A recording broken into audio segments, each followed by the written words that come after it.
Oilers Now digital content is sponsored by Legacy Heating and Cooling. No payments and no interest for a year. That's how you build a legacy. Our next guest is D.J. Smith. He is the new associate coach of the Edmonton Oilers. And when I think of D.J., I think of the OHL, and I think of, frankly, Chris Knobloch and Connor McDavid's hearts getting broken along the way in your coaching journey, and it has been a journey, DJ.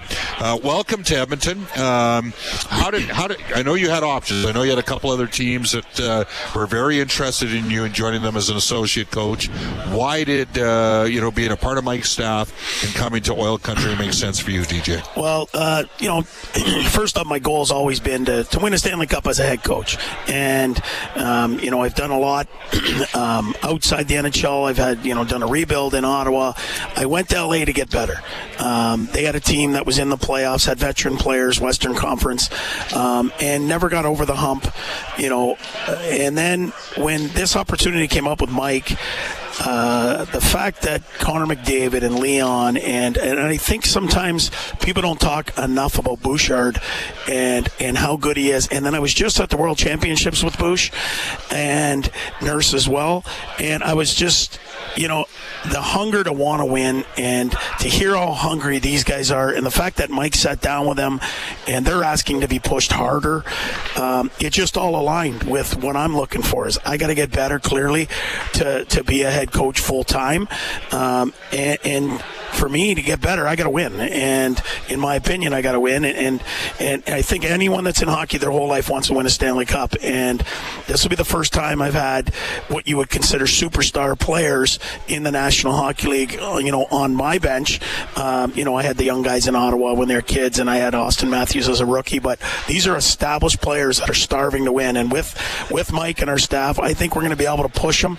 And let's see where it lands. It's interesting. You mentioned Evan Bouchard because, and many have accused me of being perhaps too big of a booster of his. And in fact, dating back to when Dave Tippett and Jim Playfair coached the teams, I personally had very animated conversations about how Ethan Bear and Caleb Jones could have been playing ahead of Evan Bouchard, knowing how good of a player Evan was going to be.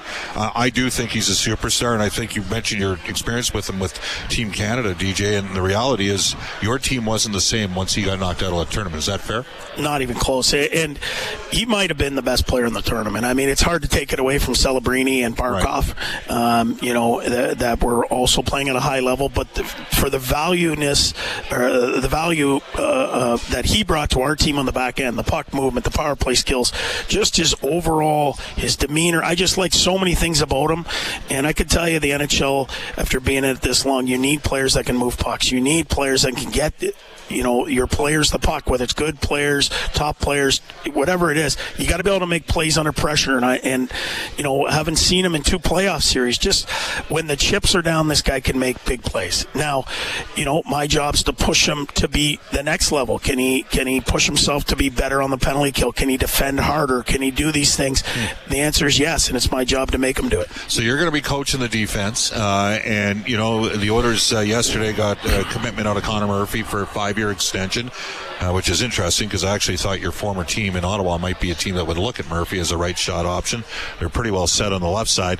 And then Ty Emerson, and both Murphy and Emerson kill penalties, but you do. Now, are you going to be taking on the PK as well, or has that been decided yet how the staff is going to I think we'll work collaboratively to start. Obviously we're going to get up and running in all systems, and then we'll talk to Mike and see where we go from there. But that's kind of where it's headed. And Mike will oversee everything. Okay, because one of the things that the Oilers completely switched out their penalty kill last year, and they had an unbelievable run during the final in 2024, where they were at 94.3% during the playoffs. They actually were only -1 the entire playoffs in goal differential when they were shorthanded. Hard to believe, but they lost a lot of their speed at forward, and then they ended up having to change out their D. But one of the differences has been that they've added Bouchard, and he can get the puck out of the zone. That's one of these got a great stick. So I'm just wondering, you do plan theoretically, you would envision that Bouchard would continue on the penalty kill along with Murphy and Emerson. He wouldn't solely just be dedicated to the power play. Absolutely. I think to be a star player in today's game, you can play in all situations. Now with Connor and Leon, the minutes are so high that you got to make some other people important. And I know from dealing with Mike in Toronto, there was very few guys that were on both. We had a few, Patrick Marleau know, maybe Mitch Marner, would do both here and there. But there was very few guys that did both. And he wants guys to have a dedicated role and take it serious. And Bouch, though, is a guy that I think can do both. And I think when you talk about good stick, some of the best penalty kills, you look at even Erik Karlsson, every team he goes to, you think offensively, he can clear 200 feet on his backhand. Burnsy, everywhere he goes, these guys can flick of a wrist, clear 200. And again, it comes down to these guys can make plays under pressure. We're joined by D.J. Smith, the new associate coach of the Edmonton Oilers. Bob Stauffer with you live at Rogers Place. Ongoing coverage. Today's announcement, Mike Babcock, the new head coach of the Edmonton Oilers. D.J. Smith, the new associate coach. Again, D.J. had options. You won't say who, but I believe it was Toronto and Utah is what I'd heard over the course of the last couple weeks. I do want to ask you just a question in terms of the type of defense that gets played, because we had I'm an old school University of Alberta guy, and they were playing zone D before anybody. Okay, and that was Claire Drake, and a lot of people think that Claire Drake was sort of the John Wooden of hockey, at least we do out here in Western Canada. And to the best of my recollection, because you were part of the Mike Babcock coaching tree, Todd McClellan and Jay Woodcroft both played hybrid defensive zone coverage. Do you envision, from your experience with Mike, is that going to be something similar that will have a bit of a hybrid? It won't be a zone, and it won't be a straight man v man. Yeah, I believe that. And there's probably, if you take a deep dive, there's probably 4, maybe 5 versions of a D-zone coverage today. Yeah. What I know from Mike and what I know from what works in the NHL is pressure and take away time and space.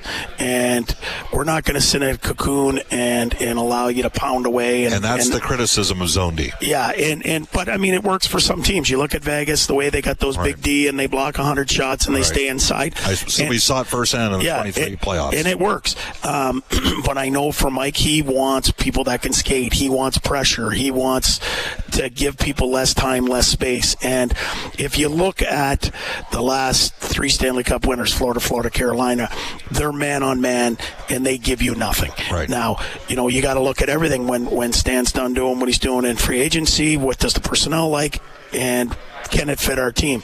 But both those systems give you 0 time, 0 space.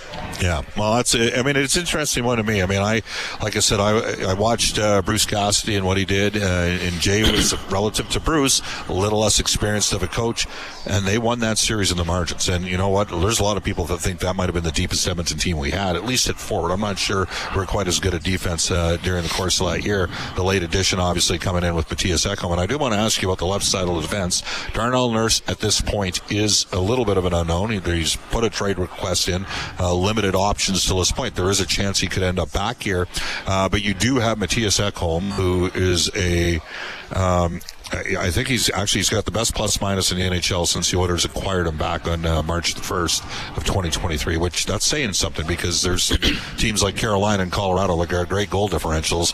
And then you got Jake Wallman, and Jake had a tough season last year dealing with some injury, DJ, but come playoff time, as you saw a year ago, he was pretty good once he got inserted into the Oilers lineup coming off a groin injury. He's got a lot of horsepower in his game. He's going to be a unique guy to work with, isn't he? Yeah, and you know what? He played some really good games for my good friend Bob Bouchard in Detroit, and I know a lot about him. I had an opportunity to meet him briefly at the World Championships before he had an illness and had to go home. I think that fits with the motto here. We got to make him more important. And, my job's to hold him accountable but make it fun for him every day and be talking to him. Like, I see a really good player there when he gets your best game. How do we get his best game?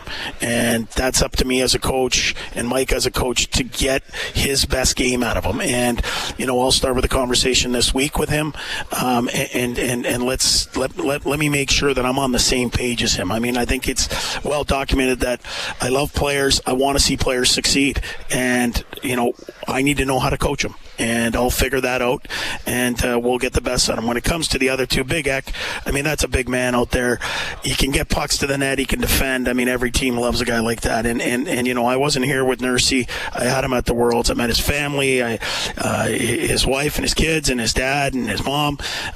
They're lovely people, and I would love the opportunity to coach him. I've never had that opportunity. If he is here, I would love that opportunity. Yeah, it's interesting to say the least. On the final question, you said it's going to be a joint effort, at least potentially on the penalty kill. Paul McFarland Glenn Gulldson did a great job on the power play. The Oilers, over the last 7 years, there's no NHL team in history that's had over a 7-year run as good a power play as Edmonton. Glenn Gulldson went off to Dallas. That was a loss from an experience perspective for Chris Knobloch and his staff. Paul came in, did a great job on the power play, number one in the NHL in power play this year. The question I have, can less be more?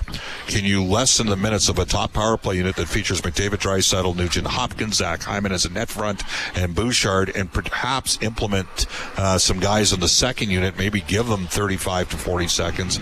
Is that part of the process here in terms of engaging and involving more players, DJ? Well, I think when Mike said, when he talked about Steve Yzerman, Scotty Bowman, they changed the way they did things. Now, you know, that unit, as we know, is the best unit in the National Hockey League, year in, year out. Anytime they get a power play, they could score. They could go 5 for 5. Yeah. So there's going to be times, clearly, where you're going to need, and Mike's going to just lean on them, you know, down the stretch or whatever. But I can tell you one thing from Mike, he's going to give plenty of opportunity to other people. He's going to share the minutes. He's going to make them play harder, faster. And for them to keep that pace, they're going to have to get her done in a $1:15, $1:20. And if there's a whistle, you know, at that $1:10, $1:15 mark, I can guarantee you in the opening 6 weeks, it'll be something that they hadn't experienced. They will be coming off, and there'll be a second group going out there.